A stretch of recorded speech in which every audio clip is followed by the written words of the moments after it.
ਹੁਣ हॉस्पिटल की बाहर ही साइड तो मिलनी है। अज ना अम्मा जी ने खुद अम्मा जी सारा दिन खुद भी रोए, सानू भी रुलाया देख के। माँ का दुख जड़ा ना तो बच्चों को देखा जाता ना बच्चों का दुख माँ के कोल देखा जाता।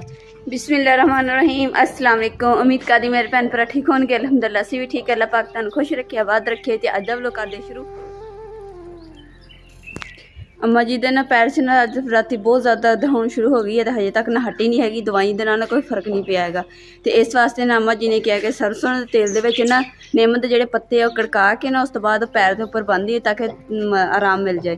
तो इस वास्ते ते इमरान चले गए हुण काम ते हाथ मेरा पहले पहुँच नहीं रहा सी, इस वास्ते उन्होंने घरों कुर्सी चक दी।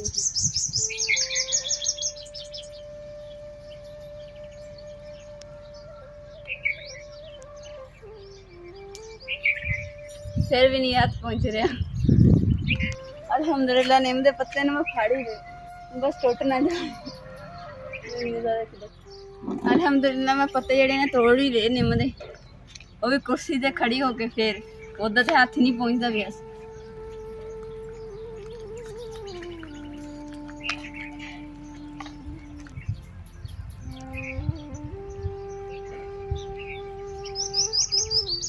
पौधे जो साढ़े है ना खुश्क होए पे, तो पानी ला लें क्योंकि दोपहर हम चढ़न वाली है।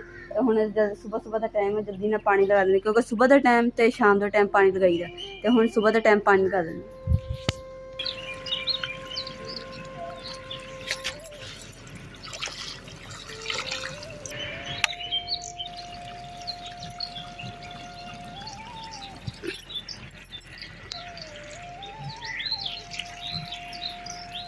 अम्मा जी के पैर की दर्द जी है ना सारी रात होंदी रही है। तो अम्मा जी सारी रात नहीं सुते हैगे।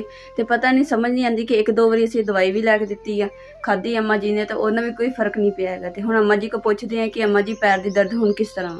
अम्मा जी दवाई जी दित्ती सी तुहानूं उहदे नाल कोई फर्क पिया कि नहीं? बेटा थोड़ा जिहा पै जांदा, मुड़ शुरू हो जांदी। अल्लाह ताला सेहत दे। दिखाओ तो माँ जी, देखो माँ जी का पैर जो ना कितना स्वैलिंग होया वा।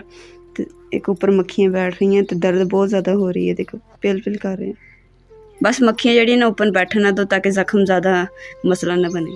अम्मा जी ने ना वाशरूम जाना सी, तो मैं हुण वाशरूम अम्मा जी ने छड़ देना क्योंकि अम्मा जी को ना तुरिया नहीं जा रही। घर दे विच ना टुकड़े बेचण वाले सी, ते टुकड़े वाला ना बाहर आया। तो मैं जल्दी ना टुकड़े बेच लेनी है, तो दूसरा ताकि ना बाहर घर दे विच पईयां पईयां ना फिर खराब ना हो जाए।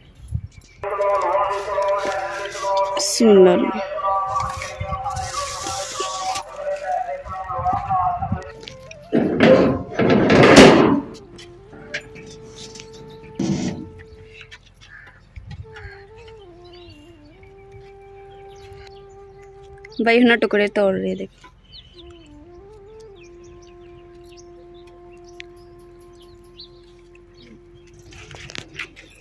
ना अम्मा जी दी ना दवाई लैन वास्ते जा रहे हैं डॉक्टर के कोल। आ जाओ अम्मा जी।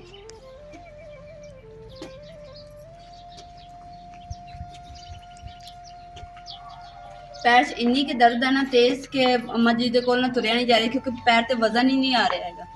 तो इसलिए ना स्टिक जी हाथ ना फड़ी हुई, इधर मैं भी फड़िया हुआ वा। तो इसलिए अम्मा जी भी हल्का हल्का तुर रहे। और नाले स्टिक केड़ी है जी साढ़े कैमरे की ना स्टैंड है, उनकी स्टिक जी असीं फड़ाई अम्मा जी नूं, ते भी अम्मा जी नूं तुरना जिहड़ा ना आसान हो जाए।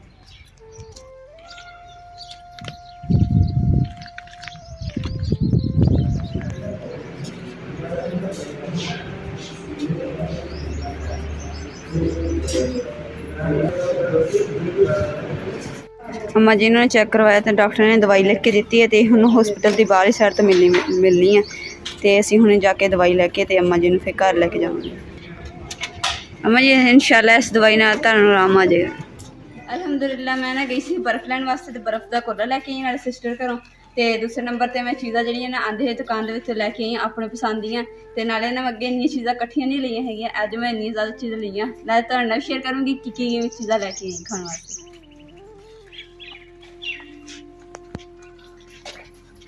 लो जी चीज़ां का जिहड़ा खजाना है ना हुण खुलन लगा। देखो की चीज़ां हैगा चीता, बहुत सोहना इदां दे कुछ मेरा नाम नहीं आंदा है, बस पिज़्ज़ा लैके आई है, देखी जी अच्छी लगी। बाकी ये नाल 2 पैकेट ये हो गए। बाकी कपड़े धोने वास्ते समान भी लैके आई है, सरफ दी पट्टी, उस तो इलावा है गया बुलबुले वाला बिस्किट, ये हो गई 2 लिया चिली शिली खट्टी मीठी टाफियां दी जी, एक और मोमो वाला बिस्किट। बाकी आ भी बनटियां ते भी बनटियां, उसके अलावा फिर बिस्किट आ गया और मक्खन टाफी। आज देखो कितना कुछ लेके आई है, ਅੱਜ ਤਾਂ ਮੇਰੀਆਂ ਨਾ ਮੋਜਾਂ ਲੱਗੀਆਂ।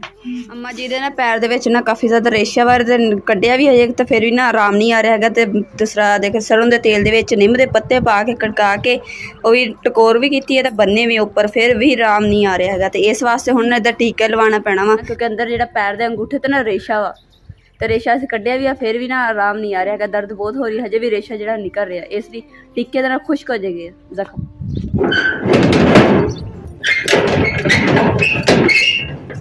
बाजार पहुंच गए हैं तो हम अम्मा जी को इंजेक्शन लगवाने वास्ते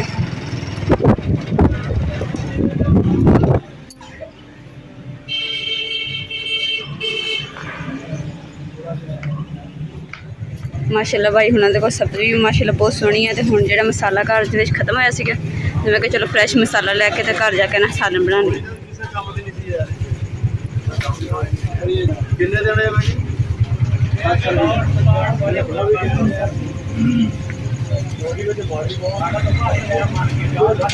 माशाल्लाह तरबूजां दे ते ढेर लगे हुए। अल्हम्दुलिल्लाह मसाला जिहड़ा ना मैं ले लिया वा, बाकी ना असीं कि चलो आलू 100 रुपये वाले बनाने, ते हुण आलू ले लए। ਅਸੀਂ ਗਏ ਤੇ ਸੀਗੇ ਡਾਕਟਰ ਕੋਲ ਲੈ ਕੇ ਅੰਮਾ ਜੀ ਨੂੰ, ਤੇ ਅੰਮਾ ਜੀ ਨੂੰ ਉਹਨਾਂ ਨੇ ਪੁੱਛਿਆ ਕਿ ਅੰਮਾ ਜੀ ਦੇ ਕੋਈ ਖਾਧਾ ਪੀਤਾ ਵਾ, ਤੇ ਅਸੀਂ ਕਿਹਾ ਸੁਬਾਹ ਨਾਸ਼ਤੇ ਟਾਈਮ ਦਾ ਖਾਧਾ ਵਾ ਤਕਰੀਬਨ 9 ਵਜੇ ਦਾ, ਤੇ ਉਸ ਤੋਂ ਬਾਅਦ ਤਾਂ ਨਹੀਂ ਕੁਛ ਵੀ ਖਾਧਾ ਪੀਤਾ ਹੈਗਾ। ਤੇ ਕਹਿੰਦੇ ਕਿ ਅੱਛਾ ਚਲੋ, ਕਹਿੰਦੇ ਕੋਈ ਚੀਜ਼ ਖਿਲਾ ਪਿਲਾ ਕੇ ਤੇ ਫਿਰ ਇਹਨੂੰ ਲੈ ਕੇ ਆਈ ਅੰਮਾ ਜੀ ਨੂੰ, ਤੇ ਫਿਰ ਅਸੀਂ ਟੀਕਾ ਲਾਵਾਂਗੇ, ਖਾਲੀ ਪੇਟ ਟੀਕਾ ਨਹੀਂ ਲਾਣਾ ਹੈਗਾ, ਫਿਰ ਇਹ ਕਿ ਮਸਲਾ ਨਾ ਬਣੇ। ਤੇ ਇਸ ਵਾਸਤੇ ਹੁਣ ਅੰਮਾ ਜੀ ਨੂੰ ਕੁਛ ਖਿਲਾ ਪਿਲਾ ਕੇ ਤੇ ਫਿਰ ਅਸੀਂ ਲੈ ਕੇ ਜਾਵਾਂਗੇ ਬਾਜ਼ਾਰ।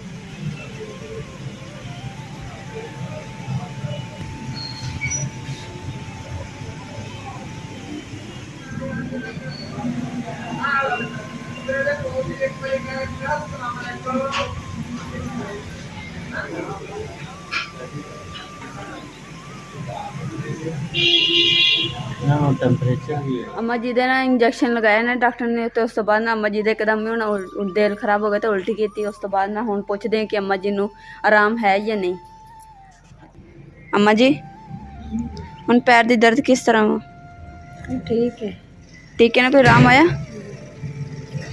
अम्मा जी जिद्दां सारा दिन दर्द रही पैर दे विच, तुसीं रोंदे रहे, इस तरह मतलब दर्द है कि हुण थोड़ा वजन काफ़ी घट?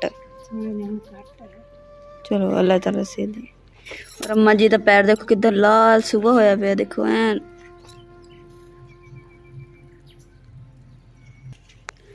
अज ना अम्मा जी ने खुद, अम्मा जी सारा दिन खुद भी रोए, सानू भी रुलाया, देख के माँ का दुख जड़ा ना तो बच्चों को देखा जाता, तो ना बच्चों का दुख माँ के कोल देखा जाता, कि इदा तो तुहानू भी पता। थे अज सारा दिन ना जी अम्मा जी दे कोल बैठे रहे हैं, तो अम्मा जी बस रोए गए, कदे अम्मा जी नूं लैके जा रहे हैं, आ रहे हैं, सारा दिन साडा इदां ही लग्गिया। रहमान माशाल्लाह माशाल्लाह दाल जिहड़ी है साडी तैयार हो गई है। तो हुण इहनूं तड़का लाना रह गया लसन ते अदरक दा। लसन अदरक जिहड़ा ना मैं बरीक बरीक चॉपर कर लिया वा, कट लिया छुरी दे नाल। उस तो इलावा घे दे विच हुण पा के ते फ्राई करके ते दाल नूं तड़का लाना। दाल तड़के दे नाल बड़ी मज़ेदार हो जानी है। बिस्मिल्लाहिर्रहमानिर्रहीम।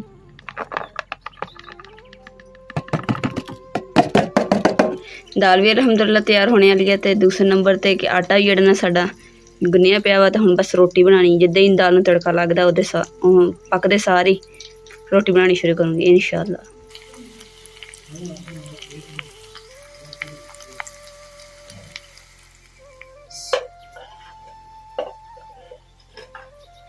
बिस्मिल्लाहिर्रहमानिर्रहीम।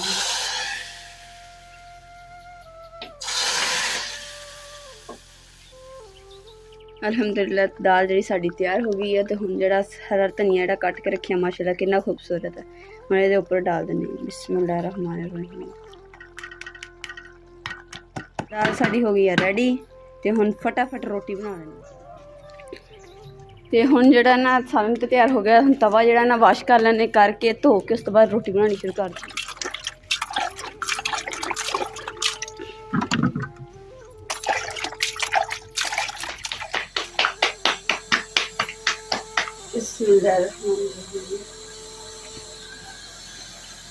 अलहमदुलिल्लाह दाल में पा रही है डब्बे ਦੇ ਵਿੱਚ ਤੇ ਉਸ ਤੋਂ ਇਲਾਵਾ ਰੋਟੀ ਜਿਹੜੀ ਗਰਮਾ ਗਰਮ ਤਿਆਰ ਹੋ ਗਈ ਹੈ। बिस्मिल्लाहिर्रहमानिर्रहीम। ਨਾਲ 2 चम्मच क्यों रखे है क्योंकि सानू ना जो दाल बनी होवे ना चूरी कुट के ना खाइए सानू स्वाद नहीं आता है। ते दूसरा कि मज़े दा चटपटी ते तड़के वाली दाल जिहड़ी खाण दा स्वाद है ना चूरी कुट के ही है।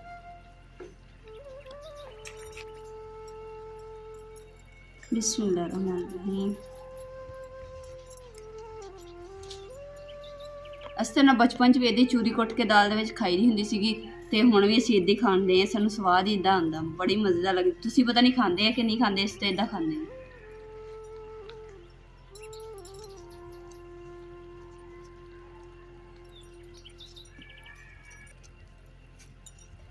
बिस्मिल्लाहिर्रहमानिर्रहीम। बिस्मिल्लाहिर्रहमानिर्रहीम।